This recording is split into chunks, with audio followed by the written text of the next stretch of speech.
আসসালামু আলাইকুম। এবার রমজান ঈদের পরপর আমরা সুলতান পরিবারের সবাইকে নিয়ে কক্সবাজারে ভ্রমণে গিয়েছিলাম। এবারের ভ্রমণে আমরা 2 রাত থেকেছি কক্সবাজারে।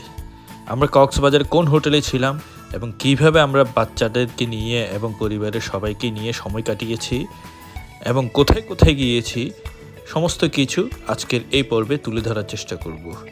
আমার ভিডিওতে থাকার জন্য আপনাদেরকে অনুরোধ রইল। আমরা সকাল 8টায় রওনা দিই চট্টগ্রাম থেকে কক্সবাজারের উদ্দেশ্যে। আমরা 2টি পৃথক গ্রুপে চট্টগ্রাম থেকে রওনা দিই। একটি গ্রুপ অর্থাৎ আমরা প্রাইভেট কারে রওনা দিই এবং অপর গ্রুপ বাসে করে কক্সবাজারের উদ্দেশ্যে রওনা দেয় এবং আমরা ফোনে কমিউনিকেশন করে মাঝপথে মিডওয়ে ইন রেস্টুরেন্ট অর্থাৎ এটা চুনত্তিতে অবস্থিত মিডওয়ে ইন রেস্টুরেন্টে আমরা ব্রেকটা দিই। এখানে কিছু হালকা স্ন্যাক্স করে আমরা আবার একসাথে কক্সবাজারের উদ্দেশ্যে রওনা দিয়েছিলাম।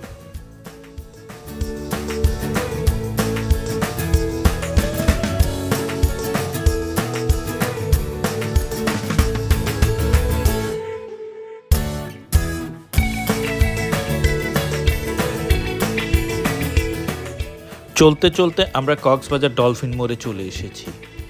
আমরা ঠিক 12টার দিকেই কক্সবাজারে পৌঁছে গিয়েছিলাম। আমরা তারপর হোটেলের উদ্দেশ্যে রওনা দিই। আমাদের হোটেলের নাম ছিল গ্রিন নেচার। এটা কলাতলি বিচ থেকে ঠিক বাম পাশে মারমেড রেস্টুরেন্টের পাশ দিয়ে যে রোডটা, এই রোডটা দিয়ে কিছু দূর গেলেই আমাদের গ্রিন নেচার রিসোর্ট হোটেলটি পাওয়া যায়।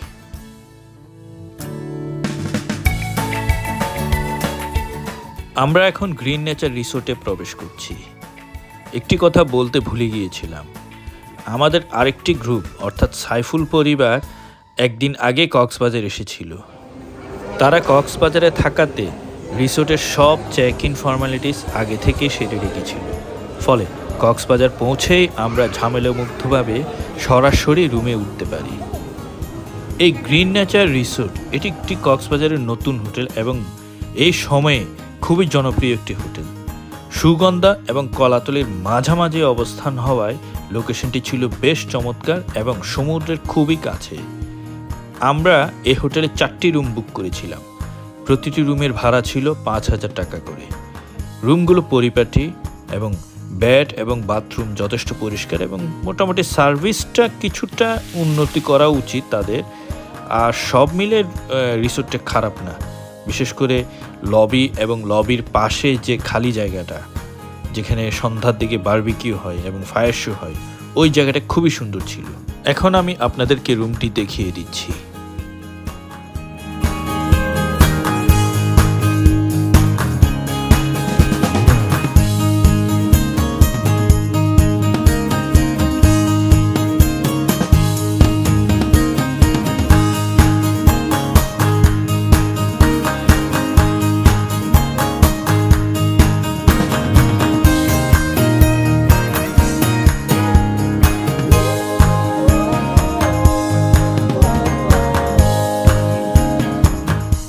রুমে কিছুটা ফ্রেশ হয়ে আমরা হোটেলের পাশের একটি ছোট রেস্টুরেন্টে গেলাম লাঞ্চ করতে।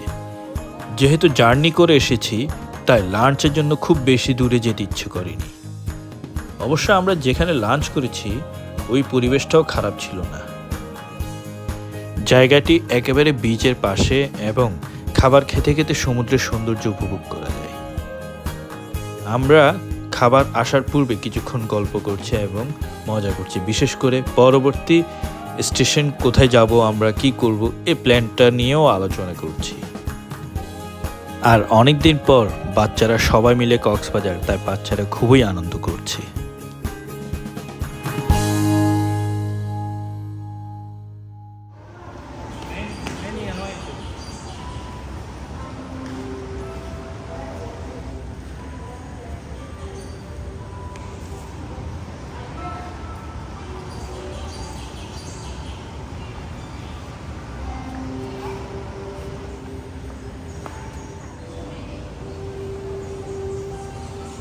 দুপুরের খাবার দাবার পর রুমে গিয়ে কিছুক্ষণ রেস্ট করার পর আমরা লবিতে আবার একসাথে জড়ো হলাম।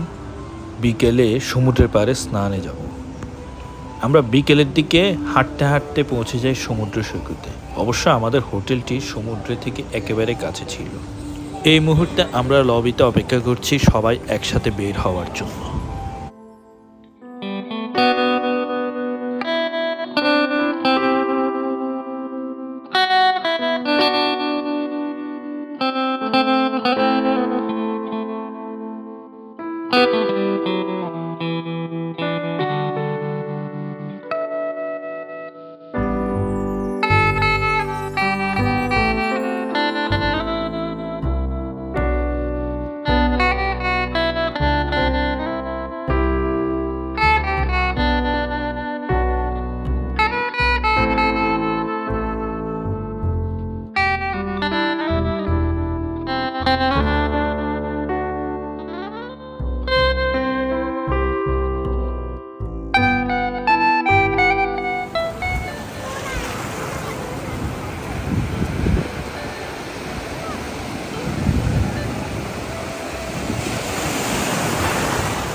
কক্সবাজার সৈকতের বিশালতা এবং সমুদ্রের বড় বড় ঢেউ পেয়ে সবাই খুব মজা করছে। বড়দের পাশাপাশি বাচ্চাদের আনন্দের সীমা রইল না। তারা সমুদ্রের পানিতে লাফালাফি করছে, সমুদ্রের বালি নিয়ে খুব মজা করছে, দৌড়াচ্ছে, ঢেউয়ের পেছনে পেছনে দৌড়াচ্ছে। মানে এটা একটা অন্যরকম মজা। বাচ্চাদের এসব আনন্দ দেখেই আমাদেরও ভালো লাগা শুরু হলো। আমরাও বাচ্চাদের মতো মজা করলাম। এই যে দেখছেন আরহাম, ওয়ারিজা, আরওয়া, তারপর আলভিয়া, সাইবা, ওরা খুবই মজা করছে। আর সিনিয়র মহিলারা সিটে বসে কিছুক্ষণ আরাম করছে। ওরা যদিও পানিতে লাফালাফি করেছিল, লাফালাফি করে এখন টায়ার্ড হয়ে সিটে বসে আছে, আরাম করছে। আমরা শেষ বিকেল পর্যন্ত এখানে খুবই সুন্দর একটা সময় কাটিয়েছিলাম। সন্ধ্যার পর আমরা বিচ থেকে পরবর্তীতে হোটেলে গিয়েছিলাম।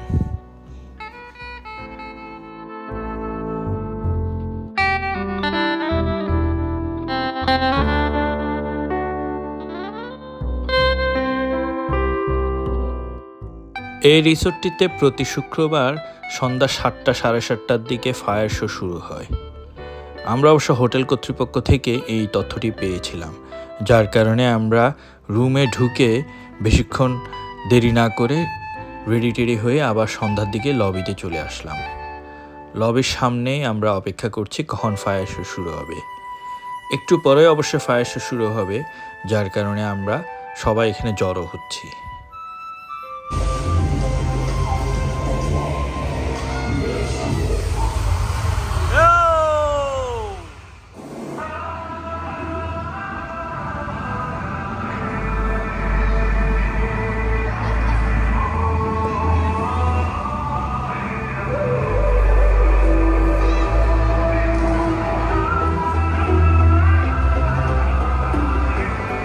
এখন ফায়ার শো শুরু হচ্ছে। আসুন আমরা কিছুক্ষণ ফায়ার শো উপভোগ করি।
প্রায় ঘন্টাখানিক ফায়ার শো চলেছে।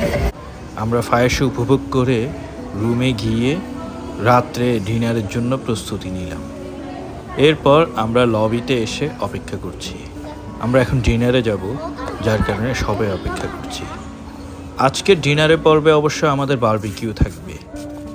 এই প্ল্যানটা আমরা আগেই করেছিলাম, তাই খোঁজাখুঁজি করে আমরা বারবিকিউ টাইপ একটি রেস্টুরেন্টে ঢুকলাম।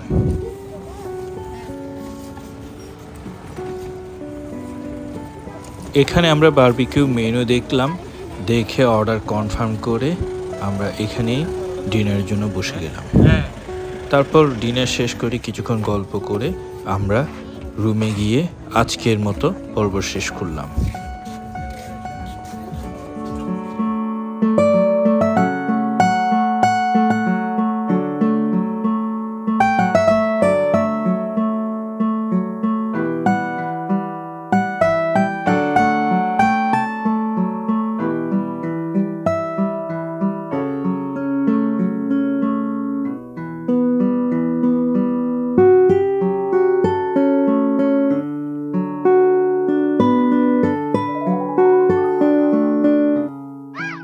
পরের দিন খুব সকালবেলা আমি ঘুম থেকে উঠে বিচের দিকে গিয়ে কিছুক্ষণ দৌড়াদৌড়ি করে আসলাম।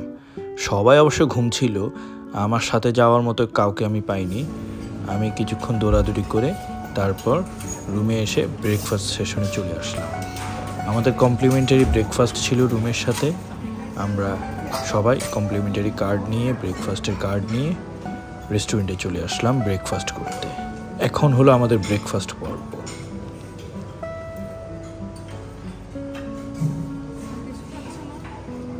ব্রেকফাস্ট আইটেম অবশ্য এত খারাপ ছিল না, আবার খুব বেশি ভালোও ছিল না।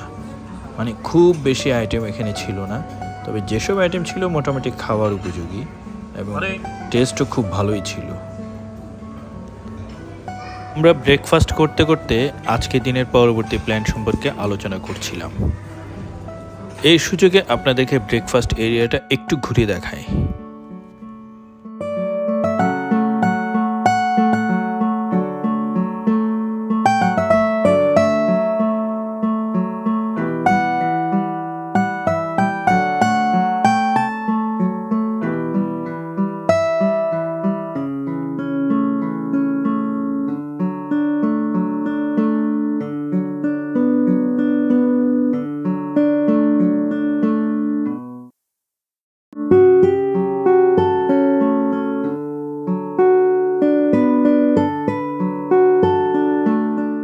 ব্রেকফাস্ট করার পর আমরা চলে এলাম সুইমিং পুলে সকালবেলা একটু বৃষ্টির মধ্যে সুইমিং করতে। হালকা হালকা গুড়ি গুড়ি বৃষ্টি পড়ছিল। আমরা এই বৃষ্টির মাঝে সুইমিং করব বলে সিদ্ধান্ত নিয়ে তাড়াতাড়ি রুম থেকে বের হয়ে সুইমিং পুলের দিকে চলে আসলাম। পরিবেশটা আসলে খুবই চার্মিং ছিল।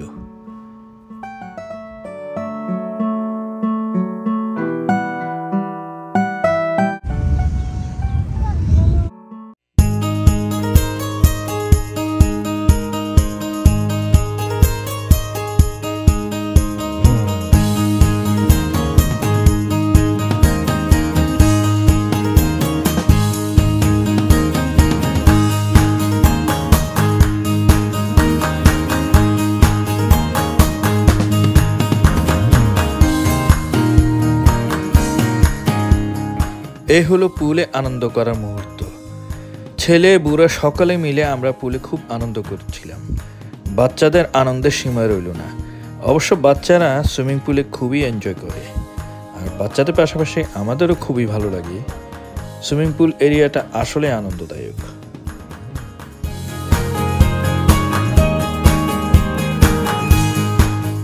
সুইমিং পুলে বেশ কিছুক্ষণ লাফালাফি করে আমরা সুইমিং পুলের পর্ব শেষ করে আমরা গিয়েছিলাম দুপুরে লাঞ্চ করতে আলগনি রেস্টুরেন্টে।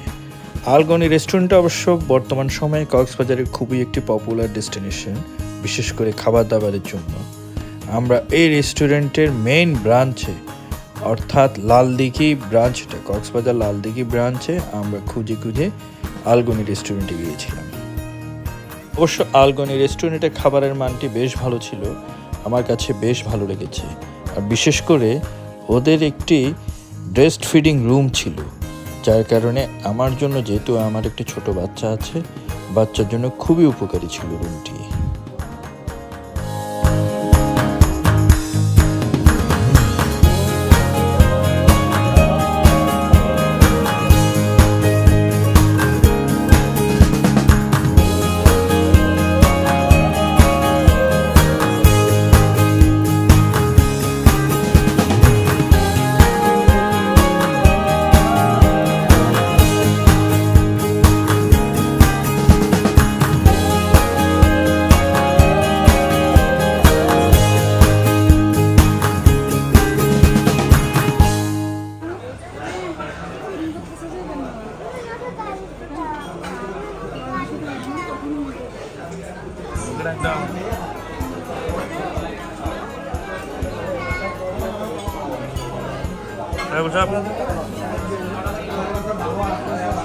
ব্যস্ত খাবার দাবার নিয়ে।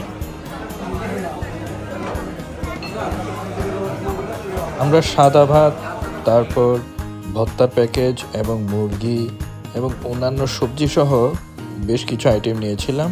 বিশেষ করে ওদের ওখানে কমপ্লিমেন্টারি আচারের আইটেমটি খুবই ভালো ছিল। আমরা এগুলো দিয়ে খুবই এনজয় করেছি। আর খাবার দাবার শেষ করে আমরা বিচের দিকে যাব বলে সিদ্ধান্ত নিয়েছিলাম। পরবর্তীতে আমরা খাওয়া দাওয়া শেষ করে বিচের দিকে গেলাম।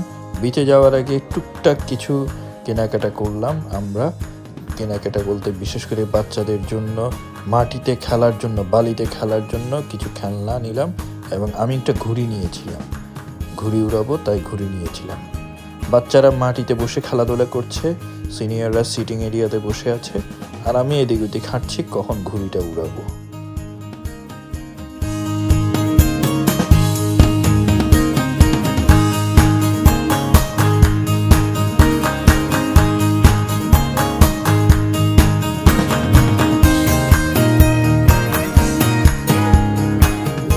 সন্ধ্যা পর্যন্ত বিচে থেকে আমরা টায়ার্ড হয়ে রুমে চলে এসেছিলাম। রুমে ঢুকে বেশ কিছুক্ষণ রেস্ট নিলাম। তারপর হোটেলটির রুফটপে একটি বারবিকিউ সেকশন আছে, ওই জায়গাটিতে আমি একটু ঘুরতে গিয়েছিলাম। বিশেষ করে বারবিকিউ এরিয়াটা দেখতে গিয়েছিলাম। খুব কোজি একটা পরিবেশ, সুন্দরই লেগেছে, আমার কাছে ভালোই লেগেছিল। এরিয়াটিতে আমরা কিছু কোয়ালিটি টাইম স্পেন্ড করে বেশ কিছু ছবি তুলে তারপর আমরা আবার ডিনারের জন্য নিচের দিকে চলে গেলাম।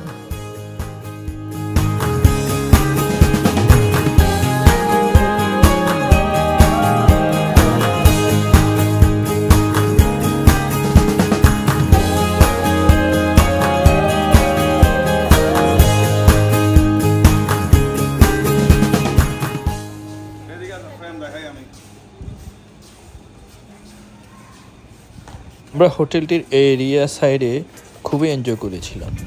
আমরা এখানে বেশ কিছু ছবি টবি তুলে তারপর আমরা ডিনারের জন্য আস্তে আস্তে বের হয়ে গিয়েছিলাম।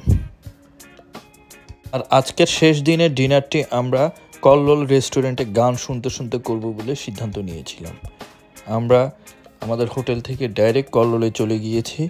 ওখানে মিউজিক এরিয়াতে আমরা লবিতে বসেছিলাম। ওখানে কাস্তুরি একটা রেস্টুরেন্ট, ওখানে লাইভ মিউজিক হয়। আমরা লাইভ মিউজিক এনজয় করেছি বেশ কিছুক্ষণ। তারপর যেহেতু বাচ্চা কাচ্চা ছিল, নিচে অবশ্য বারবিকিউ সেকশন, আমরা বারবিকিউ এরিয়াতে না বসে আমরা ডিনারটা উপরের দিকে চাইনিজ রেস্টুরেন্টে চলে গেলাম। আমরা চাইনিজ রেস্টুরেন্টে গিয়ে ডিনার শেষ করে পরবর্তীতে আমরা হোটেলে চলে আসলাম।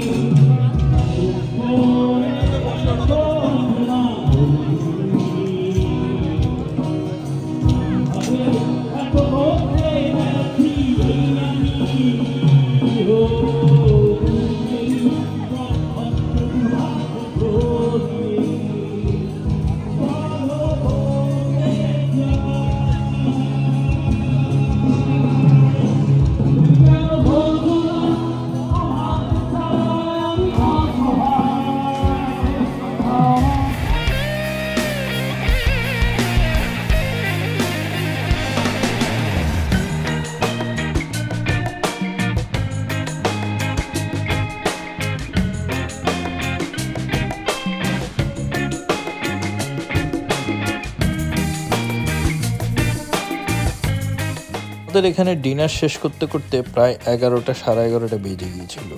আমরা শেষ সময় পর্যন্ত ডিনার করে তারপর হোটেল রুমের দিকে চলে গিয়েছিলাম। হোটেল রুমে গিয়ে আমরা ঘুমিয়ে পড়েছিলাম, কারণ আমাদেরকে পরের দিন চলে যেতে হবে। তাছাড়া আমার একটা ছোট বাচ্চা আছে, ওয়াজনা আছে, যার কারণে খুব বেশি সময় বাইরে থাকাও সম্ভব হচ্ছিল না। তাই আমরা এখানে শেষ করেই হোটেলের দিকে গিয়ে ঘুমিয়ে পড়েছিলাম।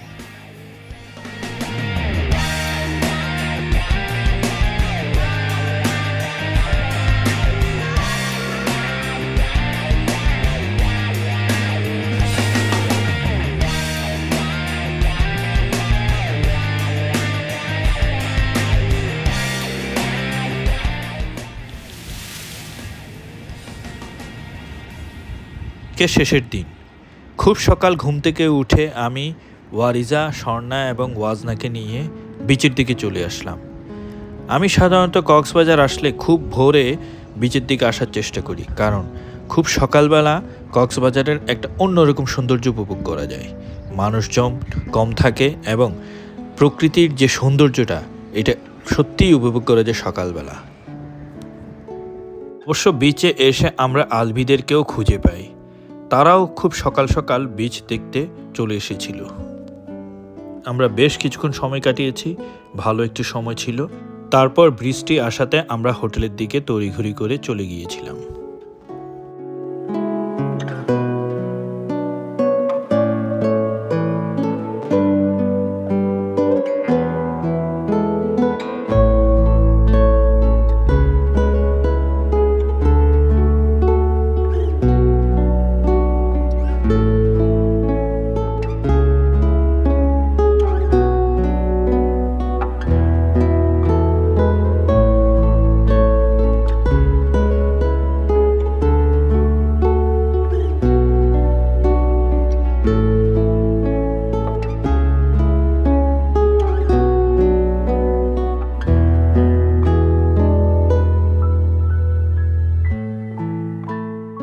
শেষের দিন চলে যেতে হবে, তাই আমরা ব্রেকফাস্ট শেষ করে তড়িঘড়ি করে সুইমিং পুলের দিকে কিছুক্ষণ লাফালাফি করতে চলে আসলাম।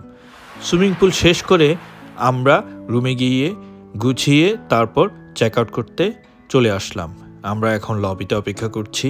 এরপর আমরা ট্রেনে করে চিটাঙে রওনা দিব, এইভাবে আমাদের প্ল্যান ছিল এবং ট্রেনের টিকিট কাটা ছিল, যার কারণে আমরা এখানে অপেক্ষা করছি। গাড়ি আসবে, গাড়ি আসার পর আমরা গাড়িতে করে রেল স্টেশনে চলে যাব। এই ছিল কক্সবাজার গ্রিন নেচার রিসোর্টে আমাদের এইবারের ট্যুরটি খুবই আনন্দদায়ক ছিল, বিশেষ করে বাচ্চাদের জন্য খুবই এনজয়েবল ছিল।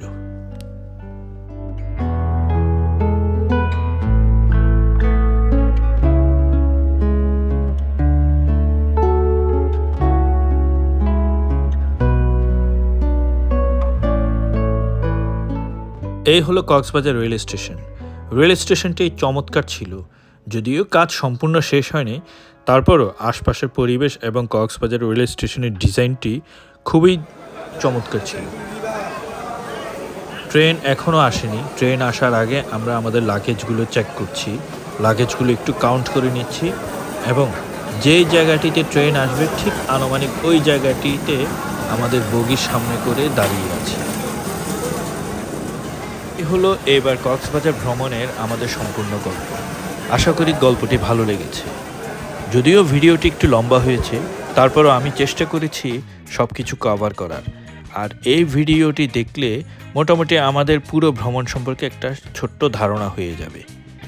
ভিডিওটি কেমন লাগলো তা আমাদের কমেন্ট করে জানাতে পারবেন। আবার কোনো নতুন পর্ব নিয়ে হাজির হব, নতুন কোনো ডেস্টিনেশন নিয়ে, নতুন কোনো পারিবারিক ভিডিও নিয়ে। সেই পর্যন্ত ভালো থাকবেন, আমাদের জন্য দোয়া করবেন। ধন্যবাদ আমার ভিডিওটি দেখার জন্য। আসসালামু আলাইকুম।